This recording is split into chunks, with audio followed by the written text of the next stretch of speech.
What makes a week good? What do you need to do in a week for you to determine that it's a good week? Man, so just like a week where I won or I moved forward that week. All right. It's not as simple as just saying, oh, I got better than last week. But you can look for little improvements, right? And those improvements, what I've found, are typically smaller if you want them to be sustainable. So you have to look with a keen eye and kind of see, did I maintain this week at least? If I did take a step back, is it going to put me in a position to take 2 steps forward? If not, if I am truly kind of fading, what do I need to do to change that? And it's not so simple and direct in my mind, like I'm recalling it. It's just like self-conversation, like the devil and angel thing. Did you do what you're supposed to do? And if most of the time that's yes, and you can confidently say yes, I think you feel pretty safe and secure with yourself. So I think that's what would make it a good week in my mind. Mm-hmm. If you'll allow me to be a bit abstract. Yeah. A week is not only a unit of time, it's a measure of your life. So if you're saying, or you're asking, like, what makes a week good, what you're really asking is whether you spent your life well. Okay. So this is a goal. Like, you can have any number of goals or any types of goals, but this is a goal that we have. Like, we want or we need to use our life in a way that we're happy with, that we're satisfied with. So have you ever heard of SMART goals? Yeah, definitely. Back in college, we used them all the time, like just fundamental to of learning and setting goals. Mm-hmm. So SMART is an acronym, and it stands for specific, measurable, attainable, relevant, and time bound, I'm pretty sure. All right. So those are timely or time bound. Yeah, either way. So those are the 5 factors or the 5 parameters. So if we're talking about a good week, most people, if you ask them that, they don't have a real response. They'll just like say generically, oh, it's good, or yeah, it's average. In fact, how was your day? Oh, it's okay. It's good. I'm doing well. Exactly. And why are they saying that? I think in large part it's because they haven't defined in their mind what is a good week. Like, they haven't defined the goal. So if we frame this question and we say, like, well, what specifically makes a week good? How can we measure what makes a week good? How can we attain this good week? What's relevant to my desires, my needs, my interests and values? And then how can I do this within that 1 week time period? I think it's a lot easier for us to answer that question in a satisfying way. I think we did a good job last time of starting with an idea that is very simple, where in your case, you will apply physics or math to it and then scale out from there. If we start with just this simple idea that we're doing what is relevant, at the most relevant time as often as possible, that's a pretty simple way to start, and then build out from there. So, like, what is relevant when you wake up? Like, what is relevant before you go to bed? What is most relevant in the middle of the day and everywhere in between? So using your SMART goals, deciding, what strategies, what tactics do I need to implement? What procedures do I follow? And then making sure that that's happening, in a relevant and orderly, time-based way. Do you have to be so organized, like in militant, to get stuff done? I think there are examples of folks who aren't and are still very productive and successful. And there are examples of folks who are very organized and militant and do the same thing over and over again, and they are also very successful. So what's the secret sauce? The short answer is that it's related to your priorities, but if I were to be more comprehensive in my response, it's related to efficiency. So structure, organization, that's clearly related to efficiency. The more structured and organized you are, generally the more efficient you are. But there are all sorts of people, all sorts of personalities, and lifestyles that, like, it's not actually true that structure and organization will always make you more efficient. Only people who are suited for the military, or have that like type A personality, will really benefit from that kind of structure and organization. I personally like a mixture of both. So I try to have a fairly consistent and regular day. If you were to ask me what I do in the morning, in the afternoon, in the evening, I would say almost the exact same thing. No matter what day it is, whether it's a work day or a holiday, I always do pretty much the same thing. But then there are these moments in the day, like half hours to sometimes even hours, where I will do something spontaneous, something that I've never done before. And then that gives me the opportunity to experiment and leave my comfort zone. And that's also an enriching and useful experience for me. So to make a sweeping statement, I think most people like to have that mixture, but I recognize that there are these extremes, there are these extremes, and some people will prefer to have absolute structure and organization, and other people will prefer to have none of that. So you mentioned type A, and there are many advocates who wisely tell people to take a evidence-based personality test. This may happen in the workplace or at school, or you just take it upon yourself to learn more about your person. And I think that's something that's useful if our audience hasn't done that, or if they haven't done it in a while, to do a really good personality test. I actually have one in my link tree that you can go to, click on, do it, see where you're at. Whether you're more conscientious, whether you're more orderly, or you like things to be more spontaneous. There are a number of different ways that they measure that. And once you understand that and you apply that to your SMART goals and how much you want to take the organization factor, you can be armed with enough resources to at least improve and then keep improving. If you had to give the people a full menu of best practices, not necessarily what you do, but maybe just like things like making your bed or consistently, washing the dishes, things that we know can help us. And then they can just choose from that menu and see what works for them. Yeah, I'm going to say that's impossible. There's no one size fits all solution here. If I try to provide, that kind of abstract generic statement, then it's going to require a tremendous amount of discretion and judgment. But I'll let me return to the SMART framework, because that's going to be easier for me in terms of explaining everything. So, and then I'll give you some ideas that I kind of had in mind then after this.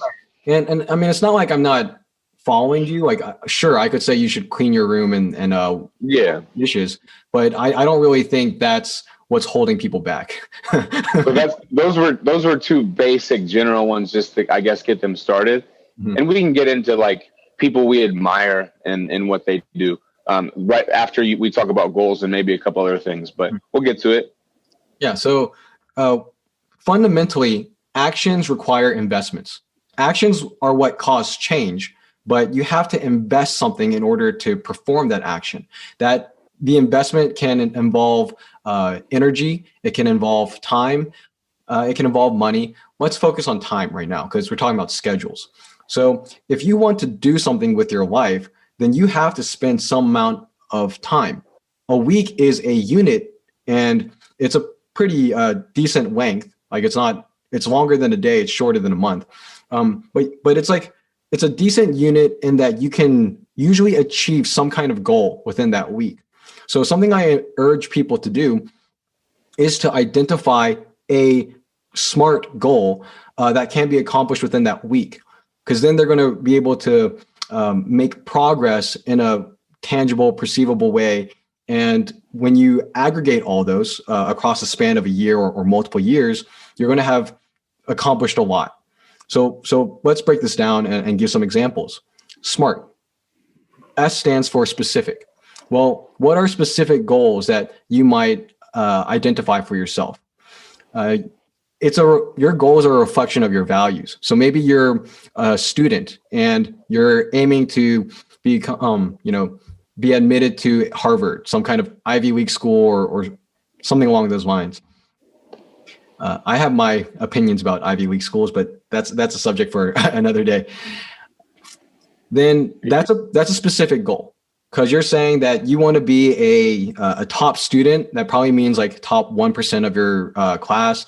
You want to score well in the SAT. I think that's like 1,600 now out of 1,600. You want to take a bunch of AP classes and score 5s on those AP exams. Like those are all really specific goals. It's not vague or hypothetical or anything like that. A vague goal might be, be smart, like to be wise. Like it's hard. Like that's so generic, as opposed to being top 1% of your class. Yeah. Mm-hmm. Yeah, it's hard to. You can't define it objectively, right? With like specific things you can track over time and trends and all this statistics words, mm-hmm. Then it's tough to measure.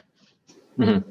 So if you're that student and you wanted to set up a goal or identify a goal for yourself that could be accomplished within a week, maybe that goal is reading a book, just reading one 200-page book or one 100-page book, and that's it. Like that's a specific goal, because like it's clear, it's tangible, it's like you know exactly what I'm talking about. It's objective, like it's just one book.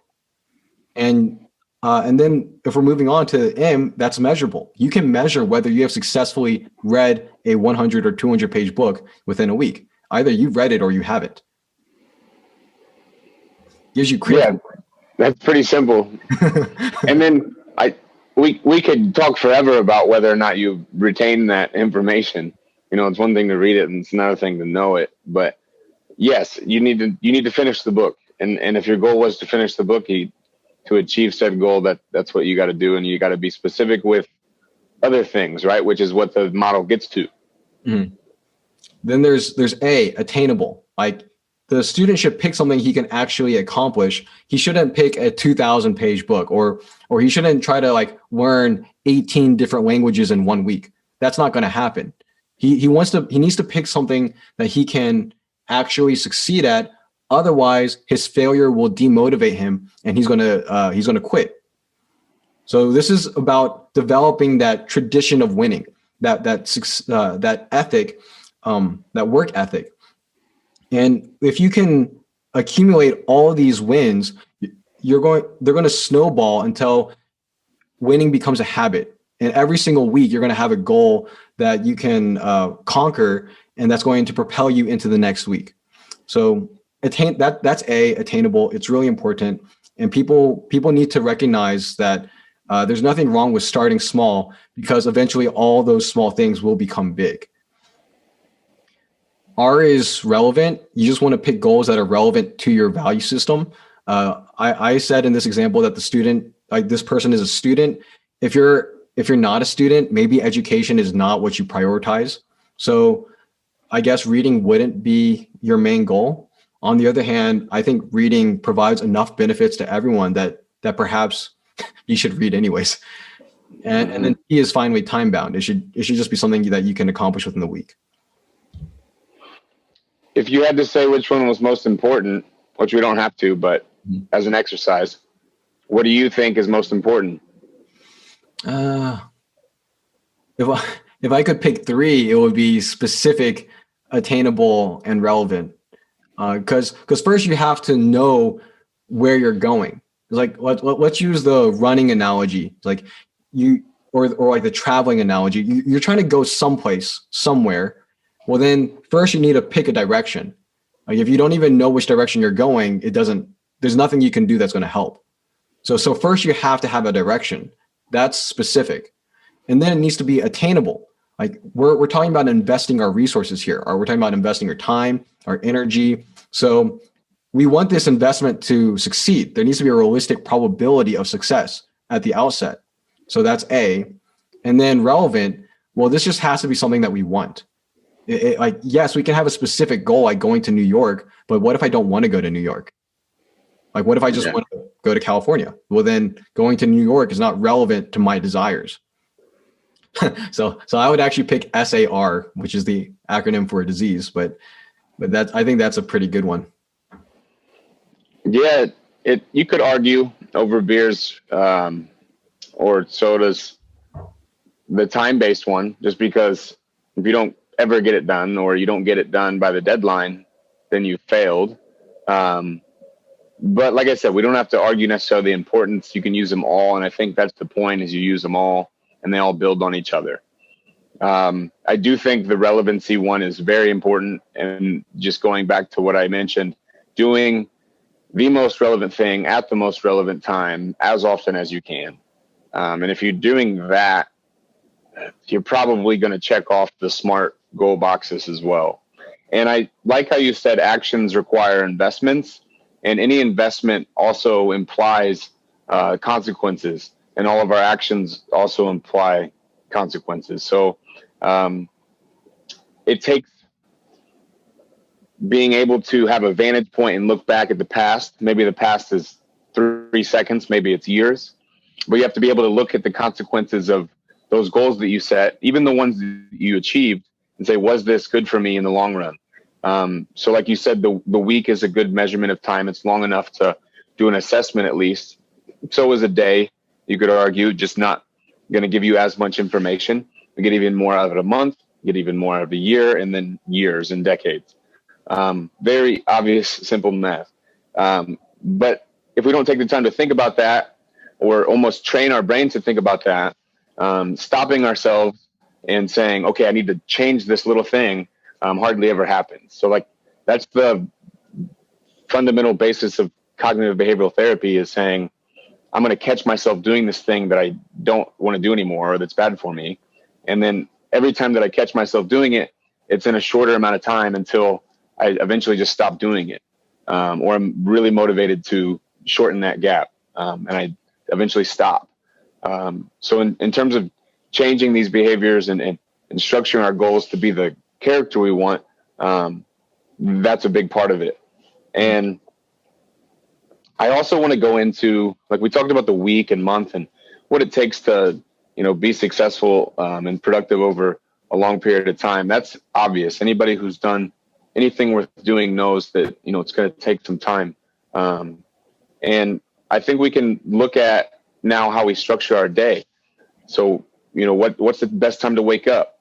If you've chosen the time that you're going to wake up, how much sleep do you need? So when you need to go to bed, what are your circadian rhythms going to be like? Are you waking up hours before the sun?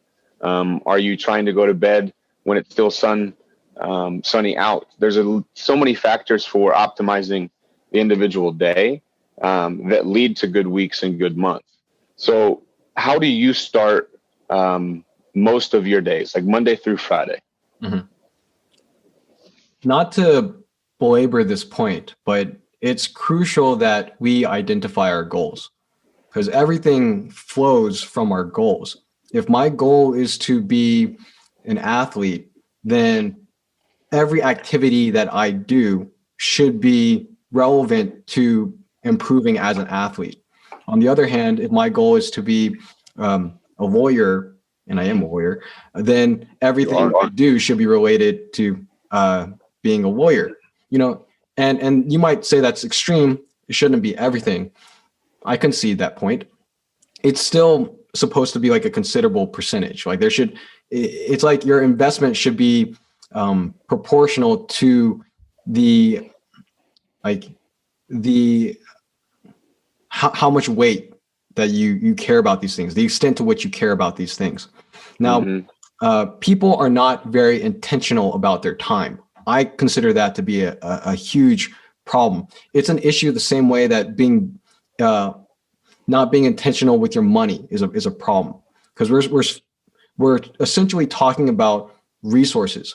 Resources are finite, and if our goal if our objective is to maximize the value of our resources, then we have to be intentional. We have to be calculating and thoughtful about how we spend everything. And if you're not, that's going to spell ruin for you. Just like look at anyone who doesn't know how to manage their own finances.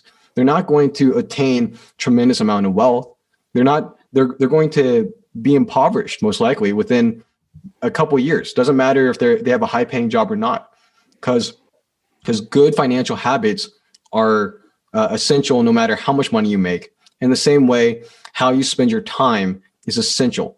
And with time, there's no one who has more hours in the day. Everyone has the same number of hours.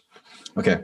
So having established that premise, my goals specifically are related to improving my physique or my health.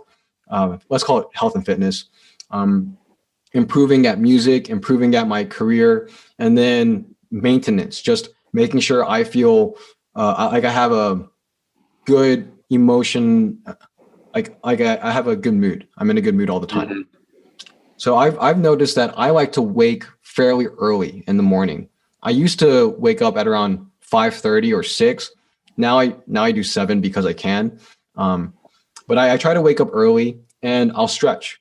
I'll stretch because I'm trying to, maintain my health, prevent injuries, things like that. And I also find that the 20 to 30 minutes that I spend in the morning stretching is a good time to meditate, to practice, like even like music. I can practice singing while I'm stretching because it's not very intensive. So I like to multitask. That's one way that I increase the value of my time by doing multiple things that are compatible, that work well together. And I can discuss that more if you want, Reuben, after I'm done with my schedule.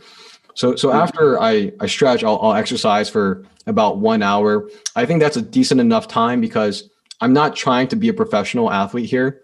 I'm just trying to maintain my body weight, maintain my body fat percentage, feel like decently tired afterwards. So 1 hour is enough, and I feel usually much better. I have like no stress afterwards. So if I was stressed beforehand, then I wouldn't be stressed afterwards, and then I can't be stressed when I'm that tired. Joe Rogan talks about that quite a bit, but yeah, like just exercising helps stabilize your mood. And then I work. I'll play piano. I'll practice more music. I'll cook for myself. But every single part of my day is useful. Like I have strategized so that everything I do helps me progress towards a goal of mine. And it may not be the most straightforward way from another person's perspective, but it's actually perfectly in alignment with all my values. So if you look at it holistically, how I've structured my schedule is exactly how I want my day to be. Yeah, definitely tell me more about the singing and stretching when we get into hangout and chat mode. Do you have anything else to add to kind of your daily routine that you want to let the people know? I really like my day. Mm-hmm. I could be more specific about my goals, but like I'll just say that my schedule my schedule directly advances my goals every single week, because my goals are the same no matter what time of the year it is. I always want to be better at music. I always want to be better at my job. I always want to be healthier. Okay. So these are always my goals. And every single week, what I'm doing brings me closer towards those goals. And I enjoy what I do. I enjoy doing the things I do at that time of day. There's no part of my day that I dislike. So it's if people complain about their schedule, that might be more their fault than they think. So they have the ability to decide many aspects of their lives, and improving their lifestyle could be as simple as just inserting an activity or removing inactivity or adjusting the order of your activities. And if you if you're careful about it and you're thoughtful about it, and let's say you conduct experiments and you compare, these various schedules, you might be able to optimize and find out exactly what schedule works for you. There's a lot of flexibility here, and there's actually a lot of benefit to figuring out what's good, because we're talking about your life here. You should do everything you can to maximize your quality of life. Most definitely. I agree. And I think there's a lot of examples of people who have organized their days in similar ways to yours, and they're also successful. Would you say you're a type A personality? No, not really. Not really. No. No. Do you know by chance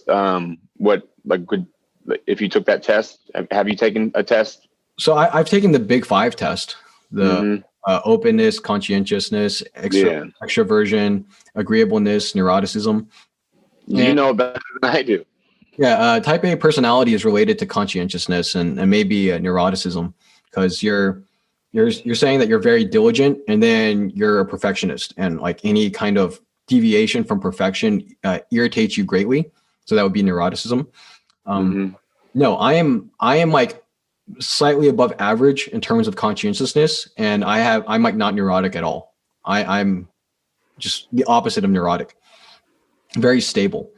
So I don't have that type A personality. I know a lot of people, because lawyers are like this. I know a lot of lawyers who are type A, because they are perfectionists. They will spend so many hours making sure every single letter, every single punctuation mark is exactly right. And they're going to double check, triple check. It's going to, they really care about their work, and that's not bad. Like we kind of want our lawyers to go above and beyond, but there is a limit, because like you can tell that these people are killing themselves, trying to go above and beyond for their clients. And like, as much as we might like that, I don't think it's fair that they're killing themselves. Yeah. Optimal selfishness, right? It's tough.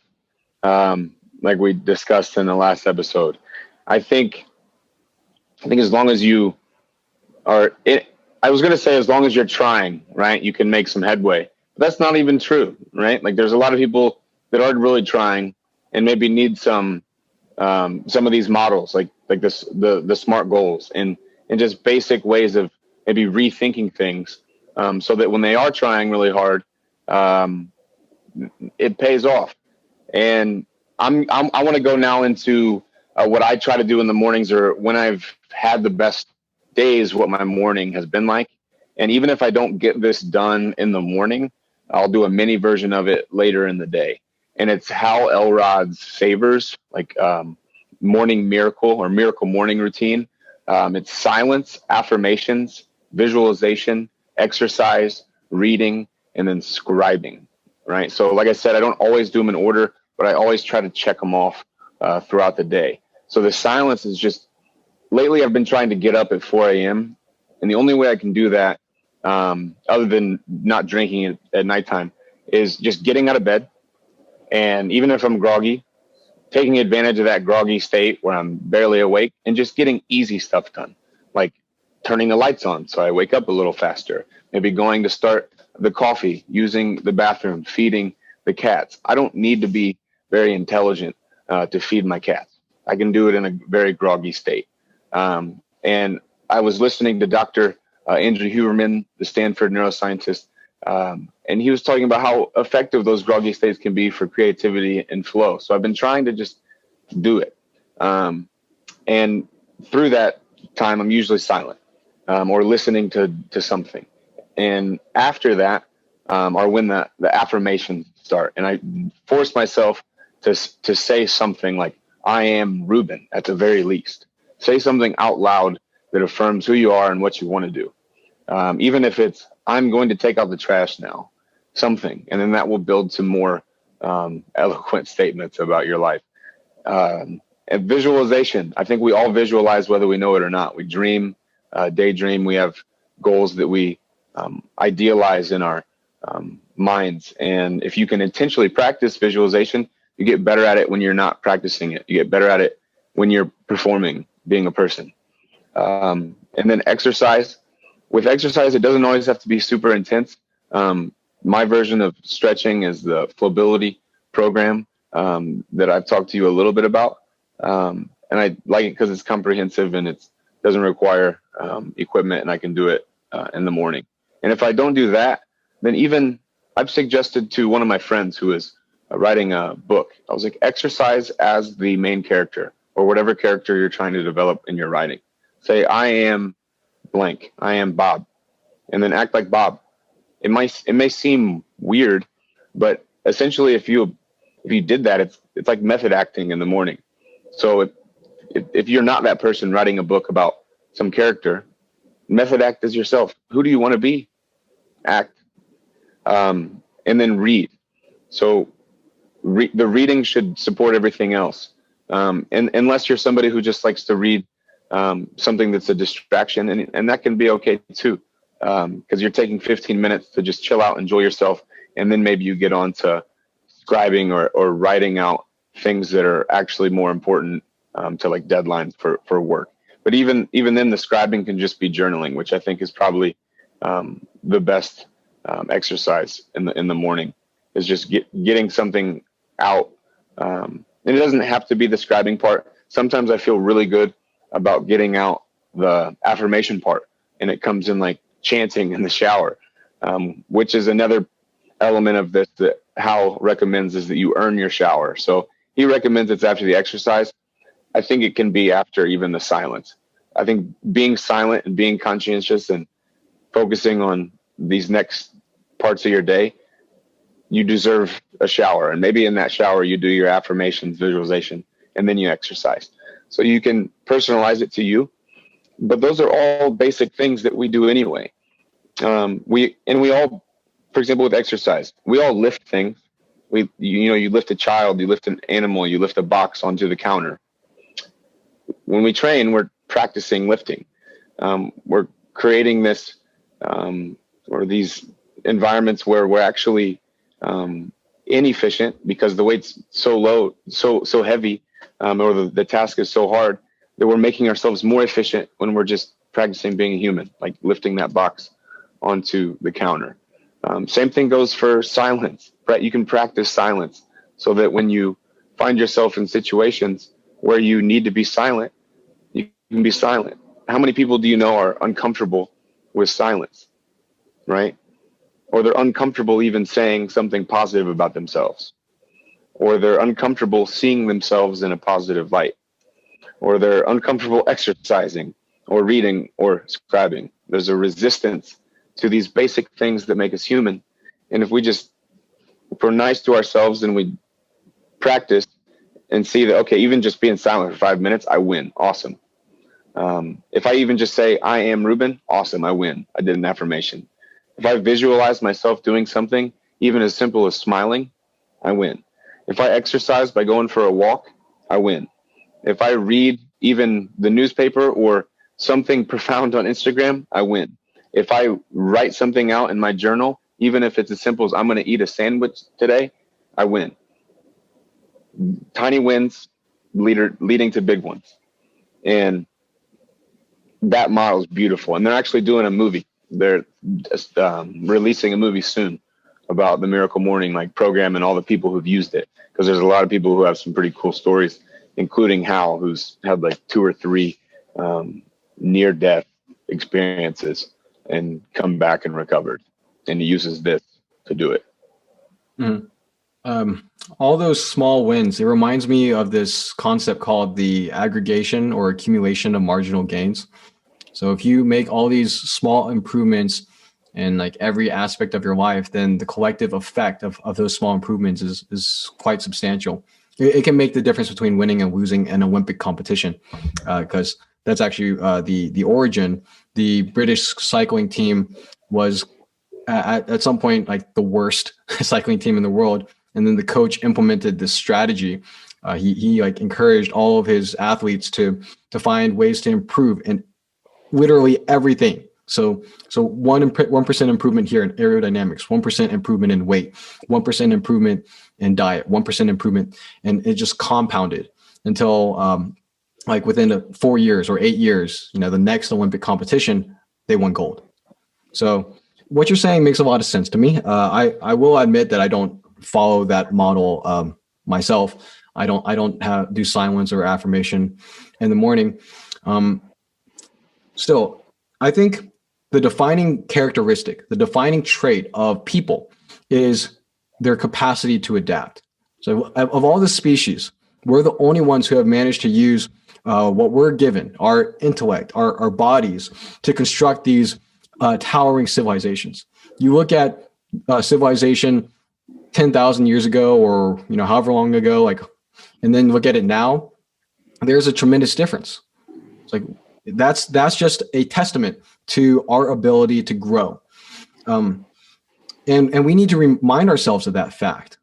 Like there's no need for you to envision yourself or look at yourself as a static character. You are capable of change. So use your time, use every week as that challenge to yourself to grow. So identify that goal that you think is useful, and it could be improving your health, it could be improving your mind, it could be improving your emotional well-being, it could be improving your spirituality. It's like, that's not up to me, it's up to the individual. But just identify one weakness. Let's be honest here. Identify one weakness, one thing that you're not happy about, and just work on it. Now, I know that there's going to be some resistance on this point because people might say that they can't afford it. In the same way that they can't afford a purse or they can't afford a car, they're going to say well, I can't afford to change. I'm already so exhausted from working. I'm so exhausted from caring for my family. I just don't have anything to spare for myself. And to some extent, that might be true, but I don't think you should condemn yourself to that fate. I think it's very cruel to say that there's nothing you can do to be better.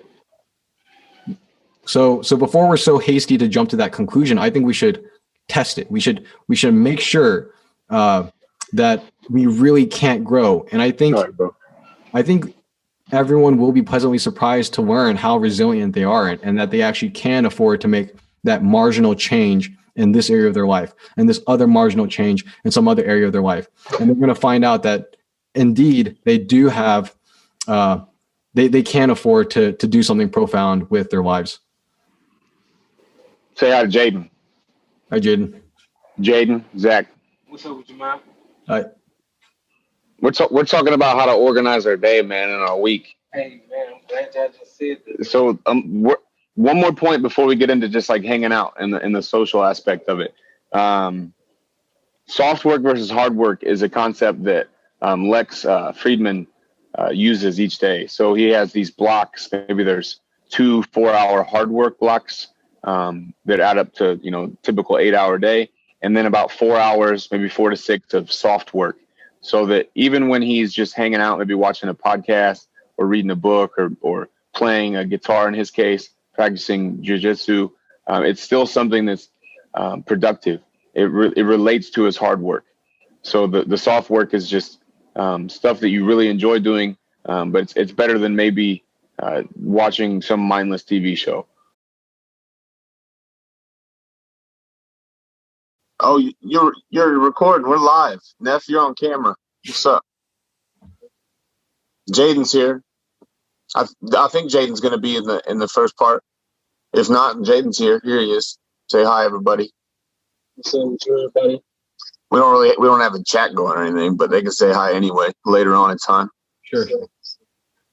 Dude, this guy, the reason I wanted to have him on this episode, works probably more hours than anybody I know, and keeps his stuff together. He knows how to organize his day because he has to keep it going. And he showed me his phone screen. He's got some good stuff on there for how to do that. What's on it? Show it to me. Yes, sir. Yes, sir. I'm gonna go ahead and start off with time management review. So I'm gonna tell y'all right now. My schedule a little busy right now. I'm going 9 to 5 barber school. I work nights at UPS. I try to get in every now and then to get a workout. Got a little bit of side hustles going. Try to invest in everything So anytime money calling, I'm there. Just keep it going for real. That's all you gotta do is just keep pushing. But with that being said, my time management review is basically, so when I wake up, I think about my whys. Remember why you wake up every time. It's for me. Like all this is for me. Like I want all this stuff going because at a point in time I ain't had nothing going. When you ain't got nothing going, stuff ain't active, money ain't right. You're trying to get things going. So when you fall down, hey, that saying true. It's 10 times harder to get back up. So stay busy, stay busy. It may be a lot of time it's gonna be good. Everybody got a purpose. And then, just success is based off time. So when you control your time, you control your success. Everything on you. Like I just seen an interview the other day by Tracy Morgan. He said the best given thing that you have is time and life. And you control everything with that. It's a mindset. It's a mindset thing. It's like how you use your time at that. So everything's on you. Yeah, I mean, everything you're saying in a different way than we said it, and you're outlining the SMART goals. You know what I'm saying? Yeah. Like it's yours, it's specific. How do you measure it though? So I go by a 5W process: when, why, where, who, and what. And 5W determine everything in that situation. Like timing is everything. When, why, who, where, and what determines your life. So with that being said, you just got to think all times. Like when they say a thinking man is always the winning man, that's true. You got to be one step ahead. It's a plan. Perfect person going with the average flow is gonna end up in a red light every time. Red light, don't stop. It's a stopping point. Versus a plan, shoot, I've been playing for this red light. I know how to get around. Boom, bop, there. Quick move. Just plan ahead. That's the best I can really say with that. Anything that's going, everything that I went with the flow with, I absolutely have failed. I can tell you that. I failed. Like I'm not gonna sugarcoat nothing. Nah, it's real life. Some people run into good situations, run into bad situations, but it's life. You never know. But live by them 5Ws: when, why, who, where, and what. That should determine your life. So yeah, you're measuring. It sounds like you're measuring in real time. You know what I'm saying? At all times.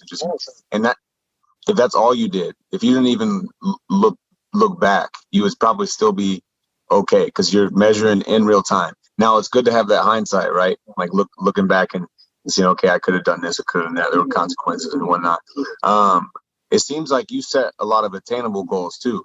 Like you'll work a job that's hard, that you don't necessarily want to be your career, so that you can make money, so that you can work a job that you actually want. So those are attainable goals. And do you see some people maybe not doing that, and that's part of the reason why they get stuck? I mean, I see that. I ain't gonna lie. I see that 24/7. You're gonna see that 100 times out the day, the rest of your life. Because it's like everybody got different paths in life. Everybody's on a different mission. That's what I learned. Like my mission is not the same as yours. Your mission is not the same as mine. But some way we're alike. Some way I'm at this, podcast to tell what I gotta say. With that being said, it's like you have to judge. In life, they tell you don't judge, but I'm gonna tell you that's a lie. Like I judge people off what they do, results. You're measuring, like you said, you're measuring in real time. Yeah.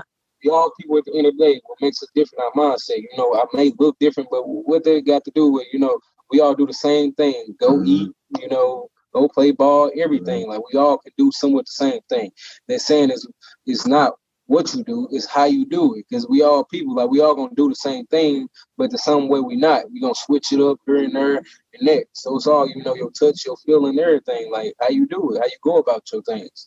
So it's like, with that being said, I'm gonna say I do judge people, good, bad, and worse. Like that's just me. I'm gonna tell you straight, because I see sometimes I can see people handle their money wrong.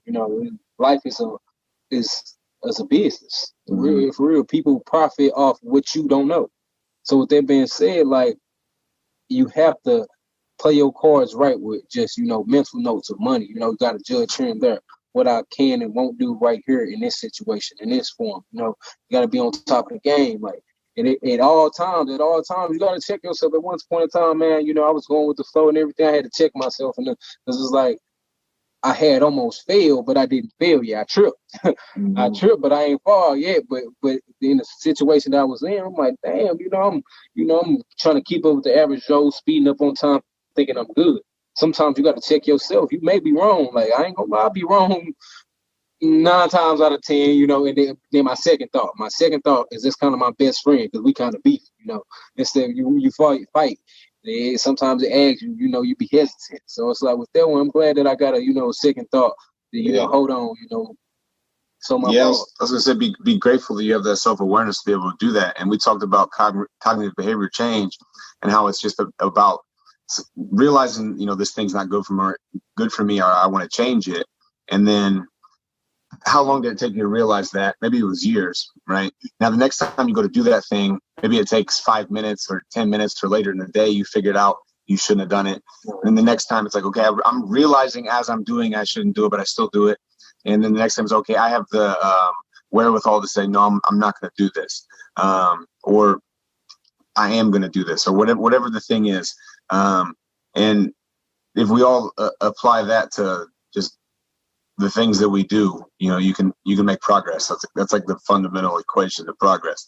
And all of these things are relevant to you because they allow you to get where you're going. Where do you want to go? Like what is the career that you aspire to? Because I see you doing all this stuff to get there. What is it? Well, you know, really, I'm trying to build my own platform. You know, like an entrepreneur, a rapper, anything. They base everything of self-employed. You know, that's all I'm trying to get to. Self-employed, where I have a platform where you can come to me for anything, like businesses of any type of business. You know, I'm trying to have real estate, housing, you know, investments, just a center where you can come up. You know, and then not even that, just to teach. But it's like worth of all. You know, you see everybody pinching off each other and everything that I get everybody got to play their cards right, but I want everything to come of my own, you know. And I know me is just a given person. When I got it, I'm giving it, you know, I'm knocking off the knowledge. I'm giving it to the point, you know, I'm trying to put everybody on, but in a sense, you can't put everybody on. You know, it's bosses take sacrifices. Not everybody gonna sacrifice their time. You just mentioned, like you were working an extra shift so that you could, you know, get Christmas presents. Mm-hmm. You work hard, and I think people aspire to have careers because they want to have a family and they want to provide, and like it makes them feel safe and makes them feel good, right? Zach, you do things in your life so that you feel satisfied. You said when you exercise, you hardly feel any anxiety or stress afterwards. That's satisfaction in a form. All these things that we outline, like we're trying to find satisfaction. Would you agree? I agree. I think everything we do should be directed towards addressing a want or a need. I always return to those because, like, consider Maslow's hierarchy of needs. Like that's what motivates us. That's almost like our reason for existence. Just solving these problems. How is it that we can overcome this obstacle that's blocking us from our goal, from the light at the end of the tunnel, or that treasure? So if I were to refer to Jordan Peterson, it's like there's this dragon, and we just need to slay it so we can get to the treasure. And like from everything that I'm hearing, Jay, you sound like you work really hard. And I have 2 questions. Did you always work hard? And why is it that you work so hard? Well, you know, I was always taught working hard, like just seeing it from my father, you know, the men of my life, you know, I can really give it to my grandpa and my father. Them are 2 hardworking people. But at the same time, like they hard working was, you know, the old school way, you know, getting out, working there, like physical work, you know, physical work. They made good money and all that too. But I'm like working more mental. Like with that being said, like we can have businesses make us money. We can have money making you money versus when you working all the time, I don't see my family as much. And that's what, you know, that's what it is. Like, even though they was working, making good providers, but I feel like life is about living, you know, making money and living. At the end of the day, I wanted to be with my loved ones most of the time too. But at the same time, they was at work. You know, I appreciate them for, you know, putting me in position to do this, that, and the other. But at the same time, shoot, they was there too. But you like their time more than anything. So it's like they just made me think of more perspective of it's a mental game. Like life is a mental game. You want to make more money doing less physical things because in the long run, labor gonna go down. You're gonna slowly get hurt. The older you get, the weaker the weaker you are. The weaker you're going to get. Like that's just factual information. So with that being said, it's like. Yeah, for real, no cap, like no cap, no sugarcoat. And that's why I tell everybody just keep it straight up with me. Like at this point, you can't even hurt my feelings. Like nobody can't hurt your feelings. This life, like life of business. Mm-hmm. So, but just seeing them 2 people in my life really just pinpointed my hustle mentality of, hey, even though you can make good money working for a job, and everything, you can use your mental and make more money. You know, just that's what I'm on. Just creating more time and space for my loved ones. So that's what I like the most. Do you have any regrets? Is there anything about your past that you would change so that you would be more successful now? Man, a lot. Like I can really say that. Like I haven't always been like this. Sometimes I relax. You know, it's a lot of things I can change about myself that I can be honest with. I ain't gonna lie. Sometimes I'll be lazy. Sometimes I can be more on time. But you know, that's a naturally human thing. But I'm with you, man. I would regret like wasting time. You know, there's something that you don't get back, and you realize like later on in life you would never know. Like people, that's what people don't realize. It can happen to you. That's what I'm saying. Anything can happen. Like anything can happen. If you thinking it won't happen, it can. Like that's what people don't realize. And like There's a feeling that I get sometimes that's powerful. It's like I regret all the times that I didn't do this positive thing to get this satisfaction and to get this reward.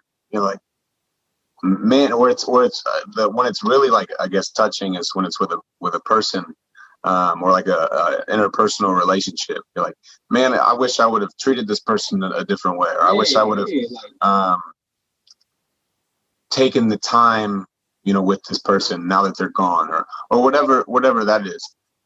So those regrets I think are really powerful when it's with people, but whenever you're just shaming yourself or beating yourself up for the stuff that you didn't do, that can be wasted time. And you're not doing the things that you need to do now. So like, okay, you didn't exercise 20 years. Who cares? Exercise now. Or whatever it is, you know, I want my practice and my training like yours. I want to get better at singing. I want to get better at understanding music. I want to get better at better at like being a good friend. How about that? You know, and because the athletic stuff and the fitness stuff I've done. So again, maybe for somebody else, it's the inverse. They've done all the things that I'm trying to get good at. And they want to be good at the stuff that I've already done. And that's where, you know, we can help each other out. Here's an interesting idea. The person you are today is not the person you are tomorrow, or the person that you are a year from now, or 10 years from now. There is a disconnect there. And that's why it's very easy to focus on the now, like satisfying ourselves now, and not preparing so that we're successful or happy or gratified in the future.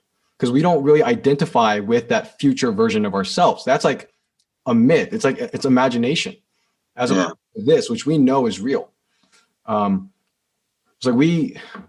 I feel like everyone has regrets about the past because our understanding of our values, our interests have evolved over time. When I was younger, I might have cared more about like sports or girls, I don't know. And then now, like I'm just more concentrated on these things that I know are more essential to my life. And so I suppose every second that I spent on those things that I no longer consider important, they're now a waste. But maybe 10 years from now, I'll have the same view because we're working hard, we're hustling, and we're concentrating on our career. But 10 years from now, 20 years from now, we might say like, oh, I should have been focusing on my family. I should have been developing those relationships. I don't know what's actually true, right? Like, I don't know what's the true version of myself. Is it really that my family's most important, or could it be that what I feel at this moment, you know, that my career is the most important? Maybe that's also real. Is that clear? Yeah, I went right back to the savers method in my mind, because you're turning your ideas into reality. And you said that the person that you want to be is a myth, right? So why not make that myth really good, or make the myth a story worth living, or one that you want? You're the captain of the ship, or the one with the pen. So the silence allows you to sit there and ask yourself that question: who do I want to be? How do I be that? And then you affirm to yourself, now I am that. Or if that's not believable enough, you say, I'm going to be that, and here's how I'm going to do it. You visualize how that's done. You visualize the person you want to be, and then you exercise and do the tasks that require that person in order to, you know, get that job done. And you want to read about this person that you want to become, well, read about people that you can emulate. And then the scribing is journaling about everything, past, present, future. Figure it out, figure your stuff out so that, you can make that myth happen. And then if you apply the SMART goals, you want it to be attainable, right? If my myth is that I'm going to, develop wings and fly away, then that's a myth that's probably just for some sci-fi novel, not actually my life. And if you combine the savers and the SMART, I think you're going to have a pretty good day and a good week and a good month and so forth and so on. Of course, there's always going to be regrets, but again, that's what that silent piece is for. Just sit there and, okay, I regret this. I'm not going to beat myself up about it, but let's see what I can do to change it. Like, not to be too pessimistic, but it's terrifying to think that we can work so hard to build a version of ourselves only to discover that we're not happy with it. It's like we spend so many years, so much energy. Like I spent maybe 12 years or whatever just trying to become a lawyer. What if I discover 10 years from now that's not what I wanted to be at all? Like, that's not my passion. Now, this is a fear that I think everyone rightfully has. We're searching for that immutable, permanent quality. It's like, what about us is a compass that we can use and rely on every single day of our lives from the beginning to the end? It's like, that's, I think, going to provide us the most direction, that's going to give us the most sense of purpose. But myth is created if you do the SMART goals and the savers. Yeah, we just happen to be calling it a myth, but it's you're seeing your future from where you stand right now, and that's going to change no matter, like, every day, depending on where you're standing and who you are. I was just talking to somebody earlier about, like, gaining muscle. They wanted to gain muscle, or in this case, just stop recovering so poorly. It's like, okay, we need to figure out what your lean mass is and then do the calculations, figure out how much protein you need, but you're going to gain some muscle. So as you get larger, we're going to need to eat more too. So we need to assess for what that looks like. So as you change, you have to continue doing these things if you expect to continue changing. And I guess there's a maintenance, you could argue there are parts of our life that we maintain, but there's no true objective, like, I'm maintaining this person that I am. You're getting older, whether you like it or not, and a lot of other things are happening, whether you like it or not, or whether you choose to change or not. You're changing. So you might as well make it relevant to you and make it something you want. Mm-hmm. I mean, I do like the idea that you're the author of your own story. Like, I am master myself. I can decide what is going to be this chapter of my life and what's going to be the next chapter of my life. And what I am highlighting is the potential that I'm writing a bad story. We hope that all stories are going to have a happy ending, but we know that's not actually the case. Still, I think you have a point that if at the end of this chapter I'm not happy, it's not like I have to throw it all away. And in fact, I can't. What I should do is just try to guide the story towards that new direction, that new place that I want to go. It's like, and it's going to be difficult, but I just need to be tenacious and willing to make that investment. It's something that I just have to do. Let me try to give your pessimism some logic, in the sense that, like, it is, and I've been I have been more pessimistic, but not in a negative way, in the sense that what you argued is that, some things are hopeless. I can't hope to get wings and fly away. That's hopeless, right? Trying to live forever is hopeless, right? We are all, not to get too existential, but we will all die. And that's part of the reason why we do all this. It's the worm at the core. Can't remember the author, but it's all about, we do these things because we're going to die. And there's a biological reason for every action we take. So we wouldn't be doing this stuff if we didn't have a will to live, because we know our inevitable end is coming. So it's okay to be pessimistic and then also optimistic, and every emotion in between, or mindset in between, as long as you're doing these things that get you forward. I think pessimism and optimism is like a sneeze. You get dust in your nose, you sneeze. it's being aware of it and choosing, to change your actions or what you're listening to or what you're consuming that's going to actually affect pessimism versus optimism. You just watch bullshit all day, you're going to sneeze or you're going to be pessimistic. Mm-hmm. Versus you structure your day to not fuck around. And then even when you're messing around and playing, you're not fucking around. You're going to probably be optimistic most of the time. Okay. Until you encounter maybe other people who aren't doing that or people you love who aren't doing that, probably won't be pessimistic. Be optimistic for yourself because you're handling your stuff. There's that I got that from Aubrey Marcus, the not messing around even when you're messing around.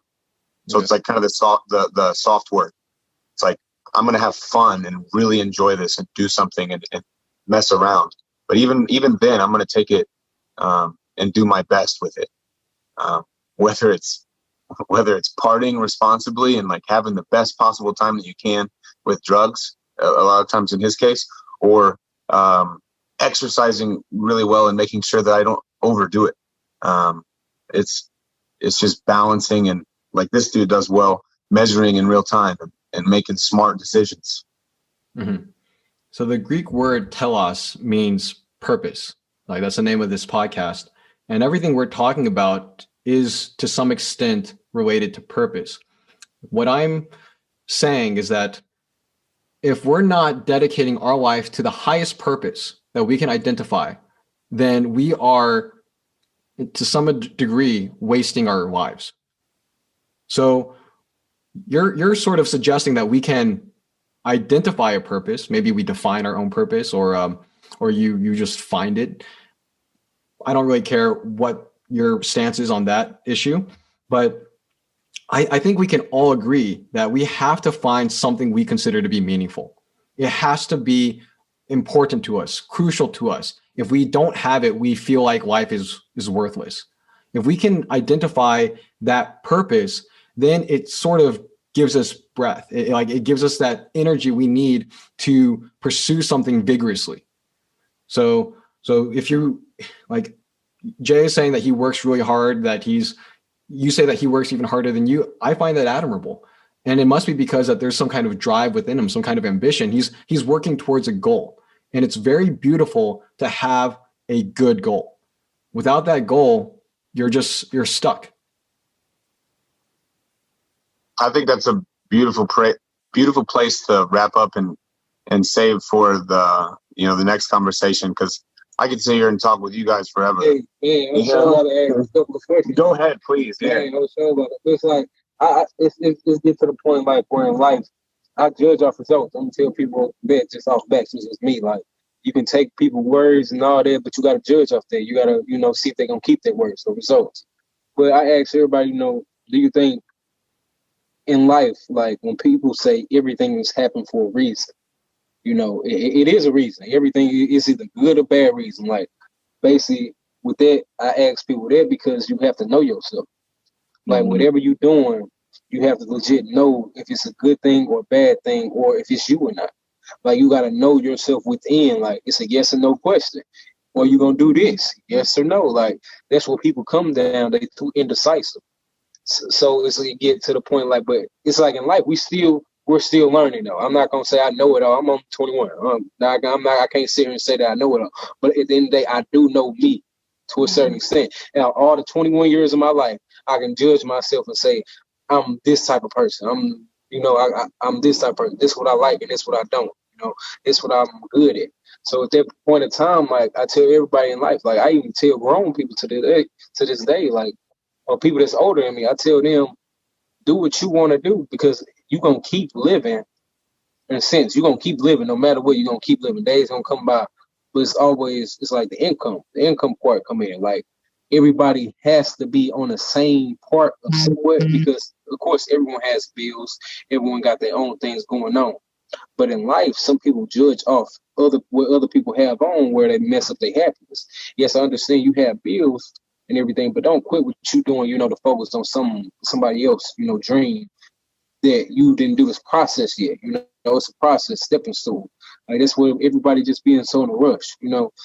You got to realize you got to have a plan and taking time. Like time is everything.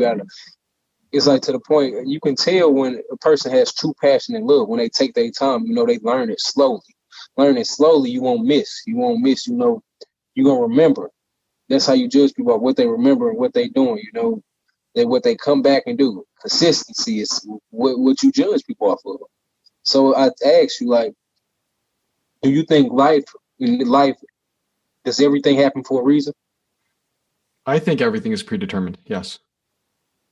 So like Zach's in, and I won't go into everything he believes in, but from my understanding, it's a type of determinism in that it's whether you're using religion or science, things are determined, and we have the illusion, I guess, of free will, in that we still need to act, we still choose, but somehow, smarter people than I can explain it really well. It's already predetermined, and where my mind goes when you were talking, two things. This guy, at one point when I first met him, is like, if you're not self-interested, I don't trust you. As in, I need you and want you to take care of yourself, because that's what's best for society and that's what's best for our working relationship. Yeah, confidence is a big part of it, and you alluded to that, and you know that well. It's like you take care of yourself so that you can take care of others. And I was talking to my mom about it. I used to go to AA meetings with her whenever I was a little kid, and the people who started that, it's based on altruism, man. It's like they would go into hospitals where alcoholics were dying because of their disease, and they would try to help them. And they were straight up and said, like, we are helping you because we get to see what we could become if we don't, continue on our path of not drinking alcohol in this case.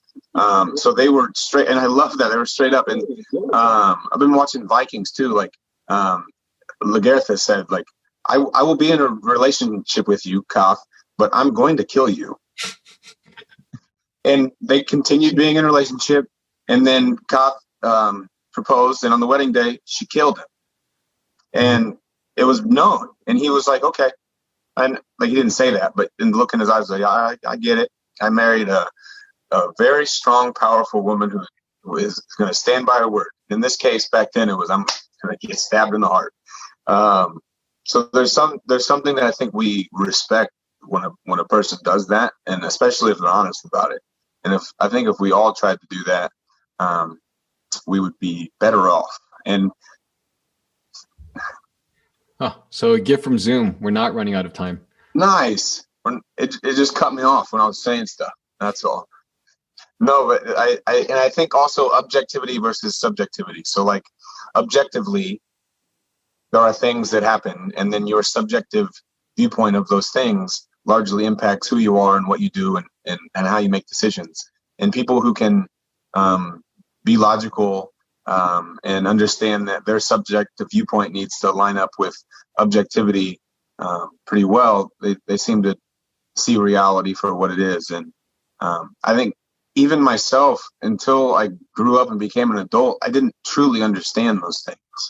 So it takes developing a self and a subject to understand the object.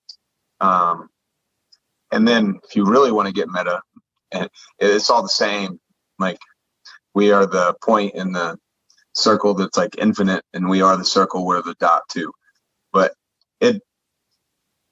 no matter how you slice it, whether it's predetermined, whether you have free will, whether you get to make any of these choices, whether the goals you're making are really your goals or if somebody influenced you,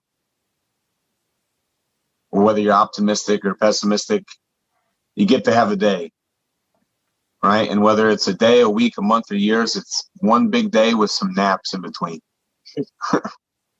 Like, have you heard of the growth mindset? I know Reuben has heard of it. Have you heard of it, Jay? Growth mindset? No. Elaborate. All right. So it's exactly what it sounds like. It's just having that attitude or predisposition to grow, always being willing to change and to improve and to be better. And I've started noticing that there's a correlation between having a growth mindset and being self-interested. Because of course, if you're not interested in improving yourself, no one is going to be interested in improving you. Like no one else in society cares if you're a better person. Only you care whether you're a better person.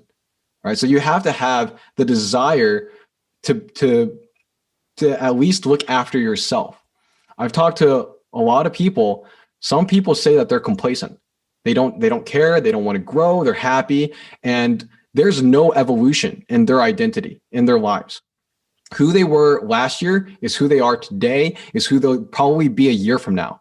And in fact, because of atrophy, or entropy, most likely in the future, their lives are going to be worse because they're not actively trying to maintain.